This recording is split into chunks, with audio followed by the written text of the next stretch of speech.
বৈঠক, আসন সমঝোতার সবথেকে বেশি গুরুত্ব। 5 রাজ্যের নির্বাচনের পর এই আলোচনায় কোন পথে মিলতে পারে সমাধান, অবশ্যই আমরা জানবো। আরো একবার আপনাদের জানিয়ে রাখি, কাল দিল্লিতে ইন্ডিয়ার বৈঠক, আসন সমঝোতার সবথেকে বেশি গুরুত্ব। 5 রাজ্যের নির্বাচনের পর এই আলোচনা কোন পথে মিলতে পারে সমাধান জানবো আমাদের নিউজ এডিটর সপ্তর্ষি সোমের থেকে।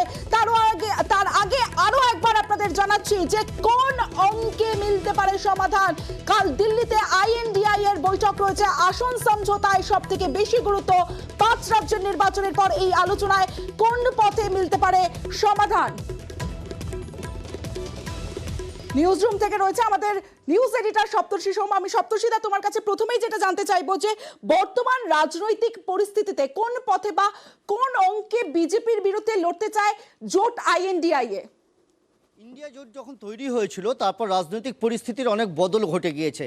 অর্থাৎ যে সময় এই 5 রাজ্যে নির্বাচন হয়নি তার আগে একরকম পরিস্থিতি ছিল এবং তারপর পরিস্থিতি অনেকটা বদলেছে। যে কোনো সমঝোতায় সবথেকে বড় ফল হয় সেই সমঝোতার ভোটের ক্ষেত্রে, যে সেখানে আসন বিন্যাসটা কী হবে, অর্থাৎ আসনের সমঝোতা কী হবে।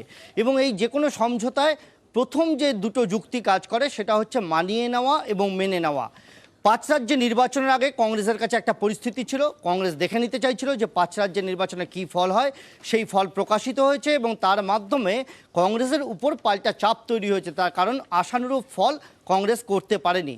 এই পরিস্থিতিতে যে সমঝোতা হবে সেই সমঝোতা অত্যন্ত গুরুত্বপূর্ণ, তার কারণ বিজেপির বিরুদ্ধে লড়তে গিয়ে প্রাদেশিক যে শক্তিগুলো আছে সেই শক্তি এর আগে নিজেদের প্রমাণ দিয়েছে।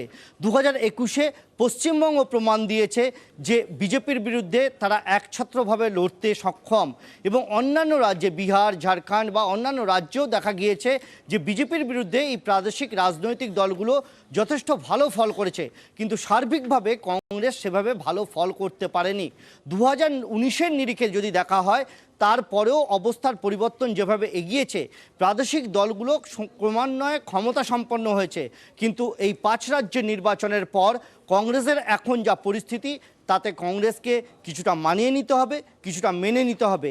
এবং সেই মানিয়ে নেওয়া ও মেনে নেওয়া আসলে এই সমঝোতার জায়গা, যেখানে আসনকে কত জায়গায় দেবে এবং সেখানে 1:1 অর্থাৎ 1-এর বিরুদ্ধে 1 লড়াই, সেটা অত্যন্ত গুরুত্বপূর্ণ। কারণ ভারতের রাজনীতিতে দেখা গিয়েছে বহু সময় যে অনেক বেশি সংখ্যক বা ভোট পেয়েও কেউ জিততে পারেনি ত্রিমুখী বা চতুর্মুখী লড়াইয়ের ক্ষেত্রে, এবং সেখানে ভোটের পার্সেন্টেজ ফ্যাক্টর হয়নি, সেখানে কোনো একটি রাজনৈতিক দল জিতে গেছে। আমাদের রাজ্যেই উদাহরণ রয়েছে, বামেরা একসময় বিভিন্নভাবে এ রাজ্যে ক্ষমতায় এসছে, তার অন্যতম অঙ্ক ছিল যে দ্বিমুখী বা ত্রিমুখী লড়াই, এবং সেই লড়াইতে দেখা গিয়েছে যে বিরোধীদের ভোট এক করলে বামেদের থেকে অনেক বেশি, কিন্তু এখানে বাম দীর্ঘদিন ধরে ক্ষমতায় থেকেছে। সেই একইভাবে দেশের নিরিখেও যদি দেখা যায় তাতে দেখা যাবে দ্বিমুখী বা ত্রিমুখী যদি লড়াই হয় সেখানে বিজেপি বেরিয়ে গেলেও যেতে পারে। সেই সমঝোতা খুব গুরুত্বপূর্ণ এবং 1:1 লড়াইটা খুব গুরুত্বপূর্ণ, যেক্ষেত্রে সুদীপ বন্দ্যোপাধ্যায় আজকে খুব গুরুত্বপূর্ণ একটি মন্তব্য করেছেন। সপ্তর্ষিদা, তুমি সঙ্গে থাকো, আমি আসছি তোমার কাছে।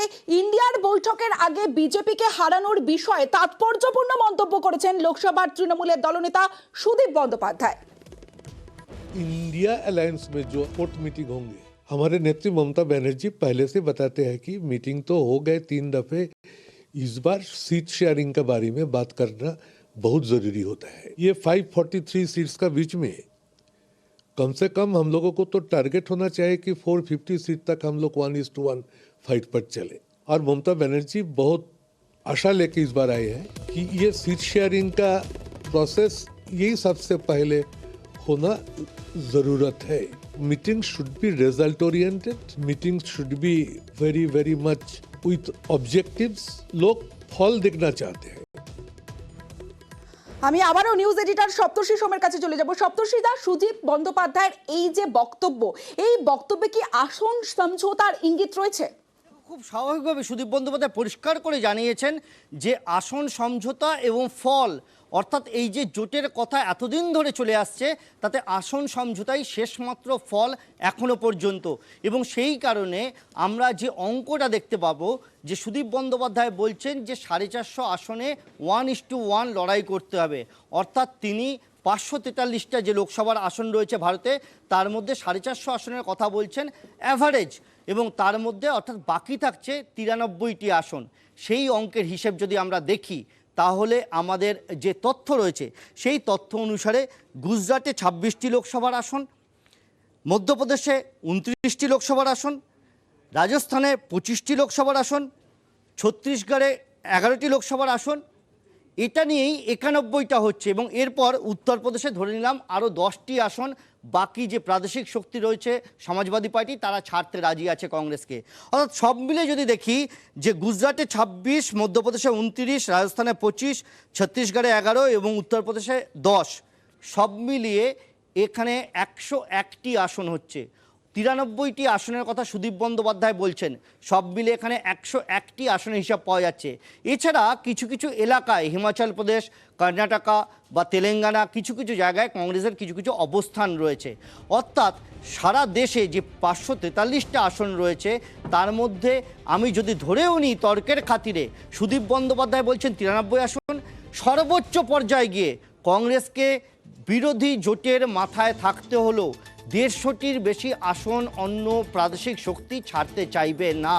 এবং সেখানে যদি 150টি আসন ছাড়া হয়, 400-র কাছাকাছি আসনে যদি 1:1 লড়াই হয় এবং সেখানে যদি এরা আরও ভালো ফল করতে পারে, অর্থাৎ 400 আসনের যে লড়াই বিজেপির কাছে কিন্তু সেটা একটা কঠিন লড়াই হবে। 400 আসনে যদি 1:1 লড়াই করে ইন্ডিয়া, তাহলে তো সেখানে সাফল্যের সম্ভাবনা বেশি।